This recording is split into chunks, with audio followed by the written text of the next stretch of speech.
हाँ बेटा, हम लोग पढ़ रहे हैं बेटा आज synthesis, combination of the sentences, reordering of the sentences, sequence of the sentences, PQRS। इसमें इसी कड़ी में सिंपल सेंटेंस हमने पढ़िया पीछे। आपको सलाह देते हैं कि पीछे के जो कॉम्बिनेशन ऑफ द सेंटेंसेस हैं सब आप पढ़ डालें। हमें विश्वास है कि आपको अवश्य ही समझ में आएगा। अब उसी कड़ी में आगे चलना बेटा, कॉम्प्लेक्स सेंटेंस। क्या पढ़ने जा रहा है? Complex sentence. कॉम्प्लेक्स सेंटेंस माने होता है बेटा जटिल वाक्य। क्या होता है? जटिल वाक्य। दो वाक्य होंगे वह आपस में बहुत जटिलता से जुड़ेंगे। समझा रहे? जैसे ये देख रहे हो डस्टर है बेटा, इस डस्टर में दो चीजें हैं, एक तो ये प्लास्टिक लगा है, दूसरा ये डस्टर है। ये दोनों बहुत घनिष्ठता से आपस में जुड़े हैं। अगर डस्टर को प्लास्टिक से अलग करना चाहोगे तो डस्टर का कुछ रेशा प्लास्टिक में लगा रहेगा। इसी को कहते हैं क्या? Complex sentence. यानी कि दो वाक्य होंगे, दोनों वाक्य आपस में बहुत घनिष्ठता से जुड़ेंगे। समझ रहे हो?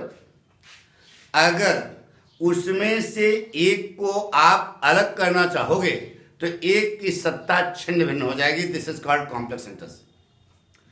कॉम्प्लेक्स सेंटेंस बनाने के लिए जरूरत पड़ती है सब ऑर्डिनेटिंग कंजंक्शन की। सब ऑर्डिनेटिंग कंजंक्शन माने आगे लिखो यहां पे आश्रित संयोजक। क्या अर्थ होता है बेटा? आश्रित संयोजक। और सब ऑर्डिनेटिंग कंजंक्शन से बनने वाले भाग को सब ऑर्डिनेट क्लास कहते हैं बेटा। क्या कहते हैं? सब ऑर्डिनेट क्लास माने आश्रित उपवाक्य। क्या अर्थ हुआ? सब ऑर्डिनेट माने आश्रित और क्लास माने उपवाक्य। आश्रित उपवाक्य। सब ऑर्डिनेट क्लास तीन प्रकार से बनती है। कितने प्रकार से? वो नीचे लिखा है। नाउन क्लास माने होता है बेटा, ब्रैकेट में लिखो, संज्ञा उपवाक्य। एडजेक्टिव क्लास विशेषण उपवाक्य। और एडवर्ब क्लास क्रिया विशेषण उपवाक्य। इन तीनों क्लासों से जिन दो वाक्य को हम कंबाइन करेंगे उसे कॉम्प्लेक्स सेंटेंस कहा जाता है। क्या कहा जाता है? कॉम्प्लेक्स। कॉम्प्लेक्स सेंटेंस जोड़ बनाने के लिए हम सिंपल की मदद ले सकते हैं। सिंपल के जो 8 तरीके पढ़ाए हैं उसकी मदद, यानी कि 4 वाक्य हैं तो 2 वाक्य हमने सिंपल से जोड़े, फिर 2 वाक्य हमने सिंपल से जोड़े, और अब दो हो गए ना। 4 वाक्य थे, 2 जोड़ करके 1 बना दिया सिंपल से, 2 जोड़ करके 1 बना दिया सिंपल से, तो 2 वाक्य हो गए ना। और दोनों को अगर आपने कॉम्प्लेक्स से बना दिया तो पूरा का पूरा वाक्य जो है क्या करेगा? कॉम्प्लेक्स। यानी कि कॉम्प्लेक्स सेंटेंस बनाने के लिए हम सिंपल सेंटेंस की मदद ले सकते हैं। इतना समझ आ गया? तो बताइए बेटा आज क्या पढ़ा जाए? बोलो। नाउन क्लास पढ़ा जाए। ठीक है, हेडिंग डालो।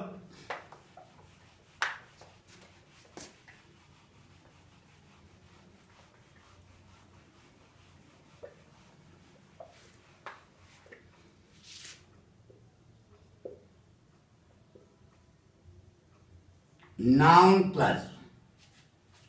नाउन क्लास माने क्या होता है बेटा? संज्ञा उपवाक्य। ये संज्ञा उपवाक्य क्या है इसको अच्छा बताओ। नाउन माने क्या होता है? संज्ञा। नाउन माने संज्ञा होता है ना बेटा। तो जिस प्रकार से नाउन काम करता है, संज्ञा काम करता है, उसी प्रकार से नाउन क्लास भी काम करता है। एक वाक्य होगा, उस पूरे वाक्य को हम लोग क्या कहेंगे? Noun class. तो जिस प्रकार से नाउन काम करता है उसी प्रकार से नाउन क्लास भी काम करेगा। नाउन एक शब्द होगा और नाउन क्लास एक वाक्य होगा। साफ साफ बात है। अच्छा बताओ डर, पहले छोड़ो नाउन क्लास, पहले आप ये बताओ कि नाउन कितने प्रकार का होता है, पहले बताओ, छोड़ो इसको। नाउन कितने प्रकार का होता है बेटा? 5 प्रकार का, सब मालूम। Proper noun, common noun, material noun, abstract noun और कलेक्टिव नाउन। क्लियर? अच्छा बताओ बेटा, राम नाउन है कि नहीं? कौन सा नाउन है? प्रॉपर नाउन ना? कोई भी नाउन 5 प्रकार के नाउन होते हैं। कोई भी नाउन अंग्रेजी व्याकरण में कितने ढंग से इस्तेमाल किया जा सकता है? नाउन कितने प्रकार का? 5 प्रकार का। और कोई भी नाउन है उसे अंग्रेजी व्याकरण में आप कितने ढंग से इस्तेमाल कर सकते हैं? कोई लड़का नहीं जवाब, तो जान लो बेटा, नाउन 5 प्रकार का होता है और 5 तरह से इस्तेमाल भी किया जाता है। अच्छा बताओ, राम नाउन है कि नहीं है? कौन सा नाउन है? Proper noun. राम को आप अंग्रेजी व्याकरण में कितने ढंग से इस्तेमाल कर सकते हैं? अभी होता है 5 ढंग से। कैसे जानिए, सिखा बेटा।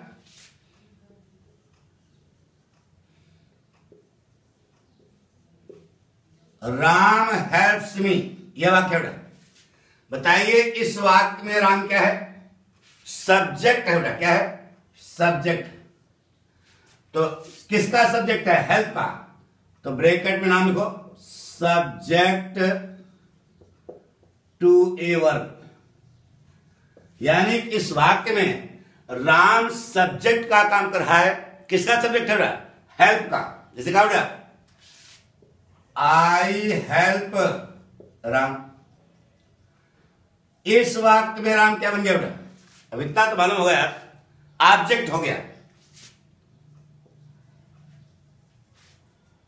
ऑब्जेक्ट किसका हो गया? Object to a verb. जिससे कहा बेटा, अच्छा बताओ, वाक्य किसकी मदद से बनते हैं? कर्ता और क्रिया की मदद से बनते हैं। तो देखो एक वाक्य हम लिख रहे हैं बेटा, इट इज। इट कर्ता है, इज क्रिया है, लेकिन कोई वाक्य बना क्या?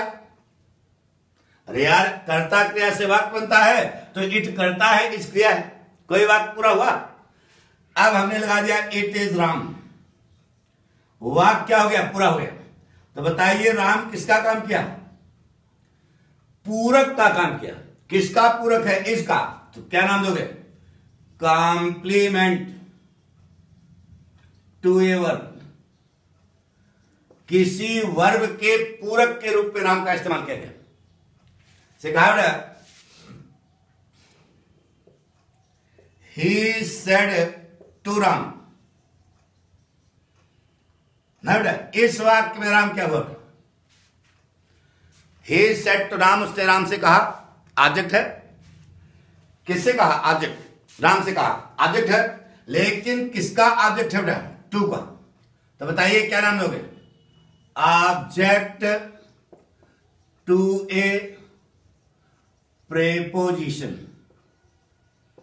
यानी कि किसी, यहां पर ऑब्जेक्ट टू ए वर्ब है, किसी वर्ब का ऑब्जेक्ट है, यहां पर ऑब्जेक्ट टू ए प्रेपोजिशन है, किसी प्रेपोजिशन का क्या है? ऑब्जेक्ट।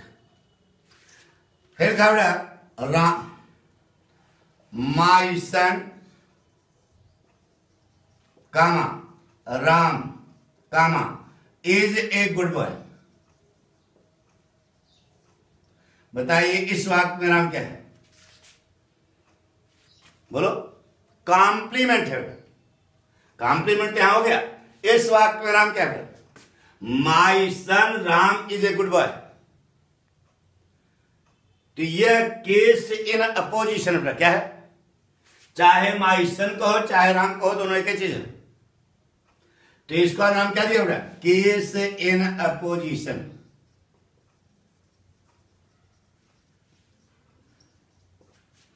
तो राम एक शब्द है, नाउन है।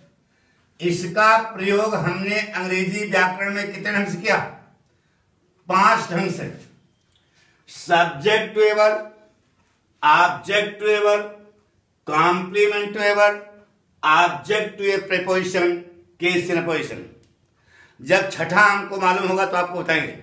यही 5 तरीके से हम नाउन का प्रयोग करते हैं पूरे अंग्रेजी व्याकरण में। अब बताइए पढ़ने क्या जा रहा है? Noun class. अभी 1 सेकंड पहले बताया कि जो काम नाउन का है वही काम नाउन क्लास का है। अगर नाउन का प्रयोग हम 5 ढंग से कर सकते हैं, राम नाउन है, राम का प्रयोग हम कितने ढंग से कर सकते हैं? 5 ढंग से कर सकते हैं। तो नाउन क्लास का प्रयोग भी हम अंग्रेजी व्याकरण में 5 ढंग से कर सकते हैं। पक्का समझ में आ गया ना? क्या समझे आप? जो काम नाउन का है वही काम नाउन क्लास का है। तो नाउन का प्रयोग आप कितने ढंग से कर सकते हो? 5 ढंग से। तो नाउन क्लास का प्रयोग भी हम अंग्रेजी व्याकरण में 5 ढंग से कर सकते हैं। यही सब पूछा जाता बेटा PQRS, सीक्वेंस ऑफ सेंटेंसेस, जो आप नहीं समझे, reordering of the sentences, combination of the sentences, ये सब यही है। और रटने से नहीं आता बेटा, पढ़ने से आता है। उसका अभ्यास होना चाहिए। आप पढ़ाई करो, उसका अभ्यास करो, सिलेक्शन तो उनके बाप को देना पड़ेगा। यह हमको आपको कॉन्फिडेंस देते हैं। ठीक है, तो इसको मिला दे। ठीक है, अब लिख लो बेटा नाउन क्लास, नया पन्ना बिल्कुल। अब पढ़ने जा रहे हैं नाउन क्लास का प्रयोग। नाउन क्लास पहचान लिखो बेटा, पहचान लिख लो बेटा। दोनों वाक्यों में से पहचान लो। कब यह नियम लगेगा? दोनों वाक्यों में से एक वाक्य दूसरे वाक्य के किसी नाउन या प्रोनाउन के लिए आएगा।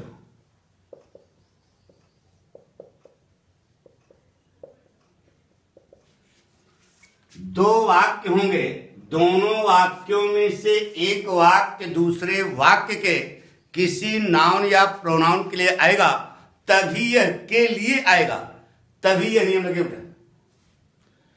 अब जितना हम बोर्ड पे लिखें उतना आप उतार लो, आपको आ जाएगा। नाउन क्लास का हिंदी रूपांतर करने पर बीच में जो हिंदी का कंजंक्शन आता है, हिंदी का, वह क से शुरू होता है। किससे? कस। जैसे कहा, उसने मुझे बताया कि राम एक ईमानदार लड़का है। उसने मुझे बताया कि राम एक ईमानदार लड़का है। तो दोनों को जोड़ा किसने? क ने। नाउन क्लास का हिंदी रूपांतर करने पर बीच में जो हिंदी का कंजंक्शन आता है वह कस शुरू होता है। की कब, की कैसे, की कहां, की क्यों। चले अब यहां पे लिखना पड़ा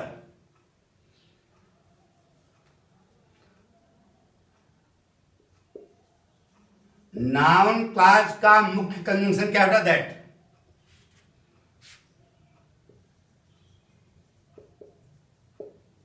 something what, somehow how, somewhere where, someplace where, sometime when, some reason why,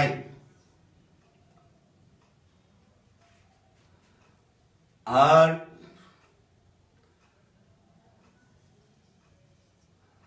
somebody who। Number 1, number 2, इतना और लिख लो। और यहां पर ऐसे ब्रैकेट बना करके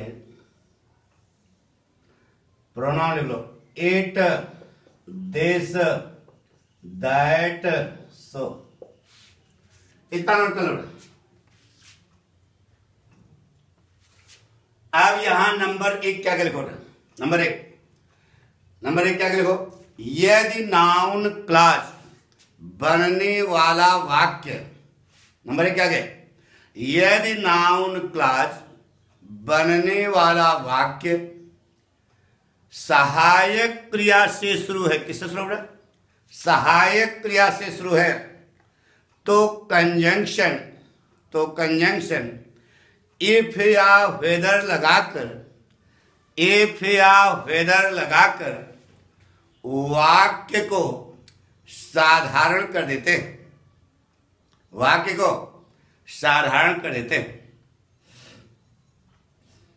दूसरा पॉइंट, यदि नाउन क्लॉज बनने वाला वाक्य WH शब्द से शुरू है, तो उसी WH शब्द को कंजंक्शन बनाकर बचे हुए वाक्य को साधारण कर देते हैं। क्या कर देते हैं? साधारण कर देते हैं। हो गया आपका नाउन क्लॉज आ गया बेटा। क्या कहता है बेटा? नाउन क्लॉज का हिंदी रूपांतर करने पर बीच में जो हिंदी का कंजंक्शन आएगा वह किससे शुरू होगा? कस। नाउन क्लॉज का मुख्य कंजंक्शन क्या है? दैट माने की। समथिंग को किसमें लोगे? व्हाट में। व्हाट माने की क्या। सम हाउ को किसमें? हाउ में। हाउ माने की कैसे। सम वेयर, सम प्लेस को किसमें? वेयर में। की कहां। सम टाइम, व्हेन, की कब। सम रीजन, व्हाई, की क्यों। समबडी, हु, की कौन। नंबर 1, यदि नाउन क्लॉज बनने वाला वाक्य सहायक क्रिया से शुरू है तो कंजंक्शन हम लगाएंगे इफ या वेदर का अर्थ होता है की क्या। इफ या वेदर का अर्थ क्या होता है? की क्या। नंबर 2, यदि नाउन क्लॉज बनने वाला वाक्य WH शब्द से शुरू है तो उसी WH शब्द को कंजंक्शन बनाकर बचे हुए वाक्य को साधारण कर देते हैं। ये जो कोने में लिखा है इसको कहते हैं प्रोनाउन। क्या कहते हैं बेटा?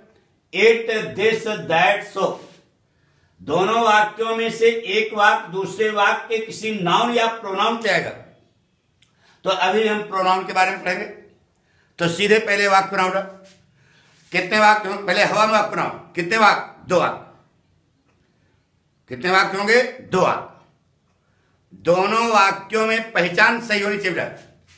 दोनों वाक्यों में से एक वाक्य दूसरे वाक्य के किसी नाउन या प्रोनाउन के आगे, यानी कि दोनों वाक्यों में से किसी न किसी एक वाक्य में इट, दिस, दैट, सो मिलेगा या इसका भाव होगा। इट, दिस, दैट, सो मिलेगा या इसका क्या होगा? भाव होगा। तो उसको उस शब्द को इट, दिस, दैट, सो में जो शब्द मिले उसको अंडरलाइन कर देना। अंडरलाइन करके पूरा वाक्य छोड़ देना। छोड़ दिया यानी कि ये चारा बन गया। दूसरे वाले वाक्य ठीक पहले कंजंक्शन क्या लगाना? दैट। जैसे दैट कंजंक्शन लगाओगे दैट सहित वह पूरा वाक्य बन जाएगा नाउन क्लॉज। अब ये चारा है, चारा cut, noun clause fit, sentence बन जाएगा। से देखो इट इज फैक्ट, यह सच्चाई है। The sun rises in the east. ये 2 वाक्य हैं। इसको हम कितने ढंग से जोड़ सकते हैं? यही तो PQR है, यही तो वहां पूछा जाता है। देखिए बेटा, इट इज फैक्ट, यह सच्चाई है। The sun rises in the east, सूर्य पूरब में उगता है। यह पूरा वाक्य सूर्य पूर्व में उगता है। यह पूरा वाक्य, यह सच्चाई है। सच्चाई क्या है? यह है। तो यह क्या है? यह जो है यह नीचे लिखा है the sun rises in the east, यानी कि यह पूरा वाक्य किसके लिए है? इट के लिए। दोनों वाक्यों में एक वाक्य में पहचान समझ ना, इट इज फैक्ट, यह सच्चाई है, तो यह क्या है, सूर्य पूर्व में उगता है, यानी कि यह पूरा वाक्य हित है, यानी कि यह पूरा वाक्य आया किसके लिए, इट के लिए। तो चारा कौन बना, इट, चारा को अंडरलाइन करके यह पूरा वाक्य छोड़ दो, छोड़ दिया। दूसरे वाले वाक्य के ठीक पहले कंजंक्शन क्या लगाओगे, बोलो, दैट। जैसे ही दैट लगाओगे, दैट सहित यह पूरा वाक्य बन जाएगा नाउन क्लास, बन गया।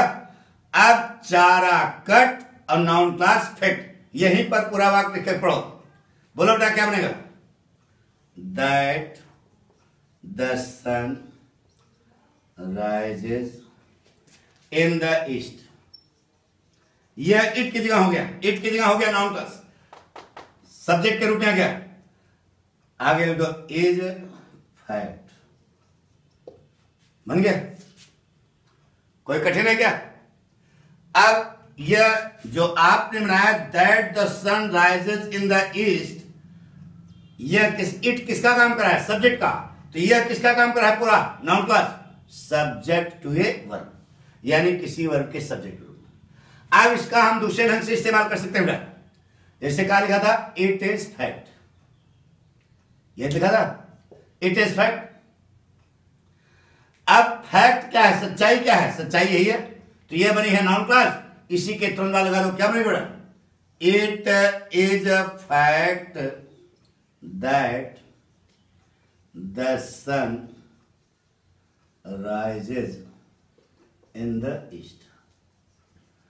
अब यह फैक्ट जो है, यह पूरा नाउन क्लास, यही तो फैक्ट है। जैसे का माई सन कामा राम कामा, तो राम की जगह पूरा नाउन क्लास है, यानी क्या बन गया, किड्स इन अपोजिशन। देखो फैक्ट है, फैक्ट यही है, कामा लगा दिए। अब इसी बात को हम तीसरे ढंग से बना जा रहे हैं, लिख देना फैक्ट इज। बताइए कोई वाक्य है, अरे फैक्ट इज कोई वाक्य है क्या, फैक्ट इज लगा दो noun clause, that the sun rises in the east. अब that the sun rises in the east यह नाउन क्लास है, लेकिन पूरक है बेटा, किसका पूरक है, इसका। यानी कि यही दो वाक्य हमने तीन ढंग से भी जोड़े। ये पहले वाले वाक्य में सब्जेक्ट में वर्ब, दूसरे वाले वाक्य में केस इन अपोजिशन के रूप में, और तीसरे वाले वाक्य में क्या, कॉम्प्लीमेंट वर्ब के रूप में। तो हम आपको यह कहना चाहते हैं कि इसी ढंग से वहां वाक्य आते हैं, उन वाक्य को रिऑर्डर करके सेट करना होता है, और यह पढ़ने से आएगा बेटा, नहीं बेटा। हमें विश्वास है कि आपको कुछ समझ आया होगा, बाकी हम अगले एपिसोड में और ज़्यादा क्लियर करेंगे, ठीक है। अगर